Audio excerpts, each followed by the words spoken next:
For the past 17 years, I've been deeply obsessed with the world of finance and money. From investing on my own to starting and selling my own business and working as a financial advisor, one of the most life-changing skills I've learned from all of it is how to manage my own finances, as well as spot patterns that can either make or break your financial future. In this video, I'm gonna share with you 7 mistakes that you'll want to avoid in order to get rich. The first mistake that you need to avoid is drowning in the wrong advice, especially at the beginning of your career. These days, everyone seems to have an opinion about everything, and we live in an age of misinformation where people formulate opinions based on one single headline that they might see in passing. And if you've ever tried to make a decision about your future or anything in life, you might have too many conflicting voices from your friends or family because everyone's gonna have a different opinion. When I was in college, my family wanted me to be a banker, one friend of mine wanted me to be an entrepreneur, and another wanted me to be a chef. That's because I would always stay up late watching Gordon Ramsay's cooking show reruns, so he thought I would be a good chef. What are you? An idiot sandwich. But the problem is when you get too many opinions and don't trust your own intuition or have your own strategy for how to go about life or making money, this noise can actually keep you broke. What I like to do instead is to visualize what I want to be doing in the future and try to work backwards from that goal. Along the way, I will seek out the opinions of people with experience that have done what I want to do. And sometimes it's worth having a mentor that has done it before, and if you can't find one for free, you can hire a consultant that has done it from experience. Mr. Beast actually published a handbook on how to be successful, and one of them was to use consultants, so let's listen. Consultants are a cheat code. Yeah, and honestly, because I wrote this, they're referencing my thing I wrote a couple years ago. I would update that to just say like, experienced people are cheat codes, the right ones. So he says experienced people are cheat codes. Let's look at this actual excerpt from his manual because there's so much value in it. Consultants are literally cheat codes. Need to make the world's largest slice of cake? Start off by calling the person who has made the previous world's largest slice of cake. Exactly. LOL. He's already done countless tests and can save you weeks worth of work. I really want to drill this point home because I'm a massive believer in consultants, because I've spent almost a decade of my life hyper obsessing over YouTube. I can show a brand new creator how to go from 100 subscribers to 10,000 in a month. On their own, it would take them years to do it. Consults are a gift from God. Please take advantage of them. In every single freaking task assigned to you, always ask yourself first if you can find a consultant to help you. So consultants are a gift from God and can literally save you years in your wealth building journey. If you do have a tough decision to make, it's better to listen to an opinion from someone who knows what they're talking about and discount opinions from those that don't. What we want to avoid here is analysis paralysis, where all of a sudden you have 5 different voices in your head about what you should be doing to get rich. Mistake number 2 keeping you from being rich is paying for status. Status is one of those things that many people get wrapped up in, like, would you rather look like $1 million or have $1 million? Too many people want to buy things to signal their wealth because it represents to outsiders that they are successful. For example, designer clothes, bags, Rolexes, most people buy these items for status. Of course, there are going to be some watch fanatics out there who appreciate the inner workings of a Rolex, but I would say that's probably the minority and not the majority, and most casual wearers of Rolex are probably just buying it to be seen. The real money trap here is that they are usually large purchases. Imagine this year you make 3 to 4 money-related decisions every single day. That's going to be over 1,000 money decisions in a year. You can make 999 perfectly reasonable money decisions, but if you make one decision that is expensive and for the purpose of, say, paying for status, you could undo all of your financial progress for the entire year. Imagine you spent the entire year saving $100 per month, but then in December, you go and buy 2 Louis Vuitton handbags for $3,000. Well, there you go. When it comes to signaling goods, really question whether or not you'll get the full utility out of them. So if it does make you feel a certain way, perhaps more confident, or perhaps you're celebrating something like a job promotion,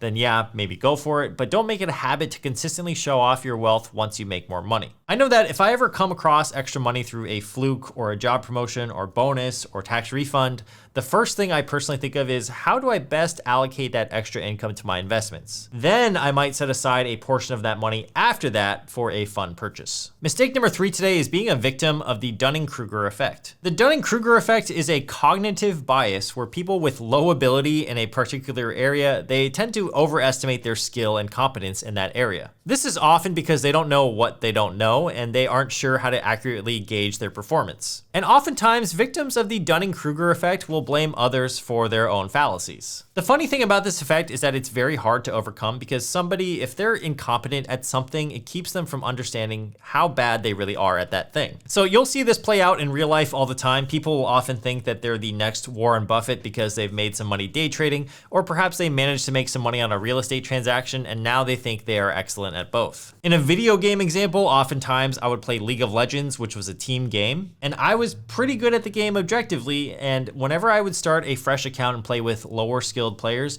you'd always see the chat in the game be filled with the blame game. Lower skilled players tend to overestimate their abilities, and when things don't go their way, they blame their teammates, leading to a very toxic environment. Contrast this to the high skill end of League of Legends. I would sometimes play and people wouldn't even chat, they would just ping the map and the chat would stay silent. It's almost like the better you got, the less you needed to chat or even blame others for their mistakes. And what's fascinating is that anyone can fall victim to the Dunning-Kruger effect if you aren't paying attention. In order to avoid the effect, you must first accept that it can affect anyone. It doesn't mean that you aren't smart, but it simply just means that you might lack the expertise you believe you have. Now, once you're able to accept that and not point the finger at others for your lack of success, then I think that's when you can really turn the corner and become successful. I know that's a niche example, but here's a nice graphic of how the Dunning-Kruger effect actually plays out in reality. When you start a new hobby, let's say it's stock trading, your confidence is super high in the beginning, especially as you gain a little bit of knowledge about it. Think of yourself as maybe you've hit a few lucky trades. You think it's all fun and games and you know everything, and this is the "of course, I know everything" phase. But you keep at it for a while and you keep trading for months, and guess what? You lose back all of your gains. You might even go into the negative, and as you gain some experience, that's only when you actually realize that there's more to the game than you thought before.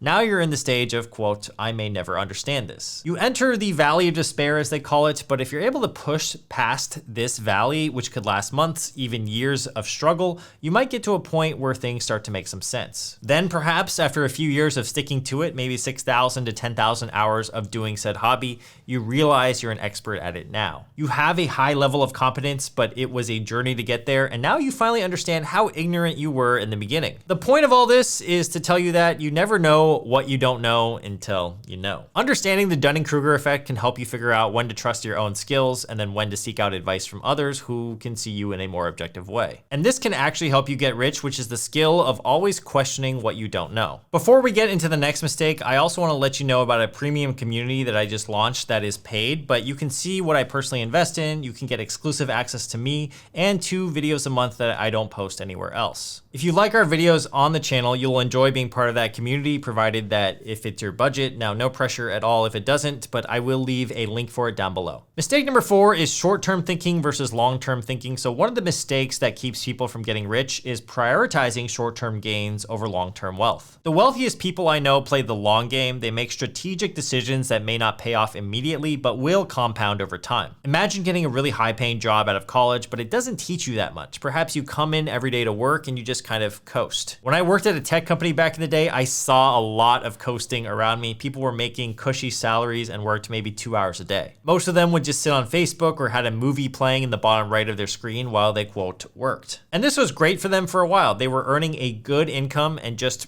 basically chilling for most of the day, and maybe for some that might be good enough. But all the self-made millionaires, self-made multi-millionaires, and even 100-millionaires that I've met, they usually pick the job that doesn't necessarily pay the most, but will teach them the most. In the beginning, they may actually struggle with their finances, but as time progresses and they continue to learn, they eventually realize that their ceiling for earnings is way higher. They played the long-term game of making a decision that will increase their earning potential in, let's say, 5 to 10 years plus time, instead of taking a job that would pay them well immediately but not teach them that much. Warren Buffett put it best, quote, "Wealth is the transfer of money from the impatient to the patient, and if you want to get rich, start thinking in decades, not days." Whenever you have a longer-term time horizon for your decision making, you generally will make better decisions that end up giving you the highest return. Mistake number 5 that you should definitely avoid if you want to get rich is buying too many liabilities. One of the most famous personal finance books is Rich Dad, Poor Dad, and in it, we find that the author has a real dad who is poor, and he gets to know the father of his best friend, which is the rich dad. In the book, he details how his thoughts have been shaped about money and investing by both of these dads, and he tells you the difference between a poor mindset about money versus a rich mindset. The book is a pretty good read. I like most of what he says in there, and I think it really debunks the myth that you need to earn a high income to become rich. One of the core tenets of the book is how the rich like to own assets instead of liabilities. Assets are those that produce cash flow or put money into your pocket, and liabilities, on the other hand, are things that take money out of your pocket, resulting in negative cash flow and no compounding opportunities. Common liabilities include cars, vacations, recurring shopping living expenses, excessive eating out, unused subscriptions, and more. According to Robert Kiyosaki, quote, "If you were to look at the budget of a poor person, you'll see that it's full of liabilities and has no assets." And this is definitely the money trap we fall into if you're constantly having to pay expenses on, say, a car that you bought for fun that depreciates over time.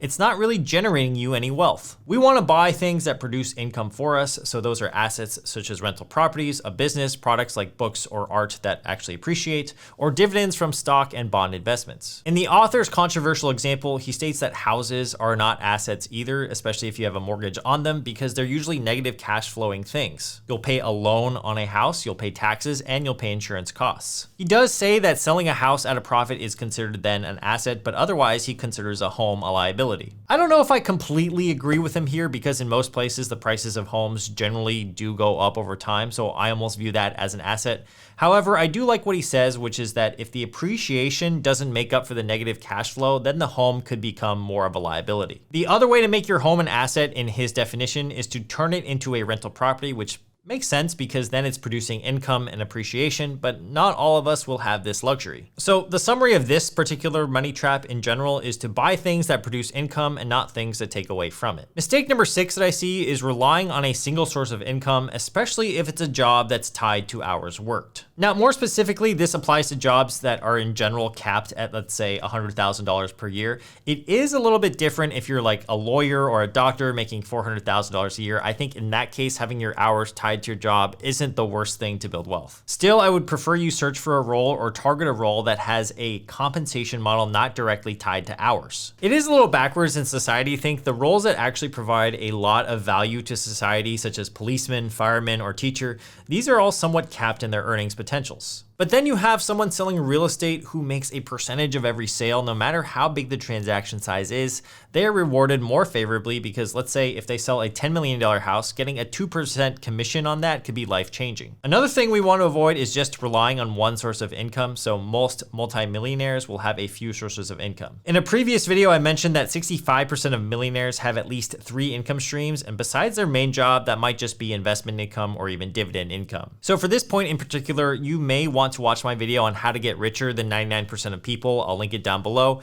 In that video, I talk about jobs that can scale with leverage, and that is essentially the type of role that you want to be targeting. Another mistake keeping you from getting rich is not pushing yourself out of your comfort zone. One of the biggest reasons people don't get rich is staying in their comfort zone and avoiding risk altogether. While reckless gambling can ruin your finances, I think calculated risks and pushing yourself to learn new skills or try new endeavors are necessary for wealth building. The wealthiest people understand that playing it too safe will lead to stagnation, and they often have a bias on action. That just means that they act and execute first and then ask questions later. These are the same type of people that will bet on themselves and have full belief that they'll be able to work out whatever it is that they're working on. For me personally, when I decided I wanted to start a business, I was still working at my old tech job, and so what I would do is on the side, I would experiment with starting like a budgeting app or creating a slots video game. After I did that though, the company actually told me that it wasn't okay for an employee to make apps on the side because apps were a conflict of interest to their business model. So unfortunately, I had to cease making those apps at that time, but I still thought it was a really good exercise of me getting out of my comfort zone and actually going through the process of starting an app. A couple years later, when I left, I got out of my comfort zone again, and I decided to start my own business. I personally wanted to bet on myself, and I had saved enough money in order to take a swing at my own business for at least 1 year. In 2017, I started a poster business, which actually required me to do a very hard thing, which was to go in person to printing shops across the city and actually ask them if they wanted to work with us. This put me way out of my comfort zone, but I knew that I still had to do it because I had a bigger mission to fulfill, which was to make the poster business actually work and capitalize on that opportunity. Then, after working with a local printer for a year or so, I pushed myself again to find a printing provider in Texas. I flew out there, negotiated with them, and I knew it would be great for our business because of the economies of scale that we would get from working with that printer. I did this business for 3 years and had success, but at that point, I wasn't getting the same fulfillment from it as when I started it. That's when I pushed myself out of my comfort zone again and started posting videos on TikTok and YouTube about personal finance. I had never created YouTube videos before, so doing so was challenging and scary at first, but I'd like to think that I have the hang of it now. You can always push yourself a little bit more, and I encourage you to do it, especially if you're feeling complacent in life, because you never know what's on the other side. I will tell you what's on the other side of this YouTube video though. It's going to be this video, how to get richer than 99% of people by a young age. I hope to see you guys in that video, and make sure to check out all the links down below. I'll see you guys in the next video.